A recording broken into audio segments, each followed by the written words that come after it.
अस्सलाम friends, welcome to my YouTube channel, welcome to another recipe. तो कैसे हैं आप सब? उम्मीद है आप सब ठीक ठाक होंगे और आप सब की दुआ के साथ अल्हम्दुलिल्लाह हम भी बिल्कुल ठीक ठाक हैं जी। तो आज हमारे किचन में बन रहा है शाही टुकड़े की रेसिपी। तो चलिए जी रेसिपी स्टार्ट करते हैं। चूल्हा ऑन कर लेते हैं और एक प्यारा सा बर्तन रख देते हैं। तो जी आज मैं आपको बताती हूँ कि मैंने नए बर्तन लिए हुए हैं, तो आज उसकी भी इनॉग्रेशन कर लेते हैं। फर्स्ट स्टेप इसका है 1 कप पानी ले लेंगे और आधा कप हम चीनी ले लेंगे। चीनी लेने के बाद अब हम इसे मेल्ट होने रख देंगे ताकि ये सिरप बन जाए। उसी के साथ 1 खाने का चम्मच अरके गुलाब डालेंगे, रोज़ वाटर डालेंगे, उसको हम अच्छे तरीके से मिक्स कर लेंगे। और यहाँ आप देख सकते हैं चीनी के जो क्रिस्टल्स थे वो बिल्कुल ही मेल्ट हो गए हैं। तो ये रेसिपी जो हमारी शुगर सिरप की है फर्स्ट स्टेप, वो तो बिल्कुल कंप्लीट होने वाला ही है। ये मैं आपको दिखा रही हूँ कि जब ये स्टेज आ जाए तो आपने चूल्हा बंद कर देना है और शुगर सिरप को ठंडा होने रख देना है। दूसरे स्टेप की बारी आती है। तो जी मेरी नई कढ़ाई मैंने ली हुई है, तो इसके जो आप देख सकते हैं कितनी प्यारी सी हैं। इसी के साथ मैं लेती हूँ दूध, जो मैंने लिया है 1.5 कप, 1 कप, और उसके साथ आधा कप मैंने लिया हुआ है दूध। फुल फैट मिल्क है ये, खुला दूध भी आप ले सकते हैं। मैंने यहाँ पे ऑलपर्स का लिया हुआ है, पैकेट का दूध लिया हुआ है। ये मैं उनकी कोई प्रमोशन नहीं कर रही, लेकिन जस्ट फॉर इन्फॉर्मेशन आपको बता रही हूँ कि उसमें बहुत मज़े का बन जाता है। अच्छा तो जी इसको हम हिला लेते हैं, मिक्स कर लेते हैं दूध को। जब इसको बॉयल आने लगे तो बाकी इंग्रेडिएंट्स ऐड करते हैं। अब इसको थोड़ा थोड़ा बॉयल आ गया है तो 4 मेरे पास हरी इलायची थी वो मैंने डाली है। अगर आपके पास पाउडर है तो 1 खाने का चम्मच वो ऐड करें या आधे खाने का चम्मच, थोड़ा सा जितना आपको टेस्ट के हिसाब से अच्छा लगता है। यहाँ जब बॉयल आ जाए इसके बाद ये दूध क्या हो गया है, थोड़ा सा मेरा ड्राई हो गया है। जब थोड़ा सा ये ड्राई हो जाए मीन्स इसके हाफ रह जाए और गाढ़ा हो जाए, तब हमें पता चल जाता है कि जी ये रबड़ी हमारी तैयार हो गई है। तो सेकंड स्टेप हमारी होती है रबड़ी बनाने की। तो ये मैं आपको दिखा रही हूँ, बहुत ही मज़ेदार सा टेस्ट इसका आया था।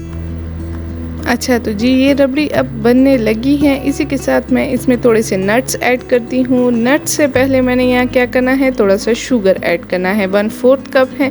अगर आपको मीठा ज़्यादा नहीं पसंद तो आप अपने टेस्ट के हिसाब से ऐड कर सकते हैं।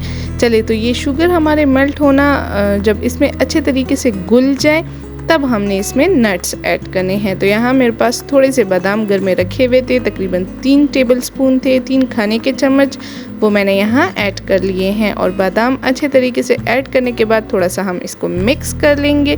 ये बिल्कुल मीडियम टू लो फ्लेम है, हाई फ्लेम पे इसको अब नहीं पकाना हमने। बस सिर्फ इसके जो टेस्ट है कार्डमम का, जो हरी इलायची है इसका और बादाम का, हमने टेस्ट अब रबड़ी में इन्हेंस करना है मिक्स करने के बाद। अच्छा मिक्स करते करते अब हमें यहाँ ये स्टेज लगा कि चलो जी हाँ रबड़ी तो तैयार हो गई है। पूरे 3 या 4 स्टेप में ये शाही टुकड़े बन जाते हैं। तो यहाँ चूल्हे को हम ऑफ कर लेते हैं, बंद कर लेते हैं और इसको भी ठंडा होने रख देते हैं। अब बारी आती है, मैंने यहाँ 4 टोस्ट लिए हैं, ब्रेड लिए हैं, सॉरी ब्रेड को मैंने जो ये साइड वाले पार्ट थे ब्राउन ये हटा दिए हैं क्योंकि ये नहीं अच्छे लगते ज़्यादातर। अच्छा इसको मैंने रिमूव किया है, रिमूव इसी तरह मैं ये सारे करूँगी। अगर अभी तक आपने चैनल को सब्सक्राइब नहीं किया तो please subscribe to my YouTube channel and click the bell icon. चले तो जी अब रेसिपी के बाद आते हैं। तो ये मैं बारी बारी ये यहाँ कट कर रही हूँ। अब मैं यहाँ कट तो कर रही थी, लेकिन जब मैंने वीडियो में देखा तो मुझे लगा जैसे मैं डर रही थी इससे, लेकिन ऐसा तो नहीं था, बस ये वीडियो में लग रहा था शायद मुझे। तो मुझे ज़रूर बताइएगा कि आपको भी ऐसा लगता है। अच्छा तो ये अच्छे तरीके से कट कर लिए हैं। अब इसको मैंने सैंडविच की तरह ट्रायंगल शेप में कट कर लिया है और इसके तकरीबन 8 पीसेस तो बन ही गए थे। अच्छा फिर मैंने एक दूसरा पैन लिया, उसमें 2 टेबलस्पून मैंने ऑयल ऐड किया। उसी के साथ मैंने जो रखे हुए थे टुकड़े उसके ब्रेड के, बीच बीच में भी भूल जाती हूँ, पता नहीं क्यों आजकल मुझे ये हो रहा है। अच्छा तो जब तक हमने इसको फ्राई करना है जब तक ये गोल्डन ब्राउन ना हो जाए।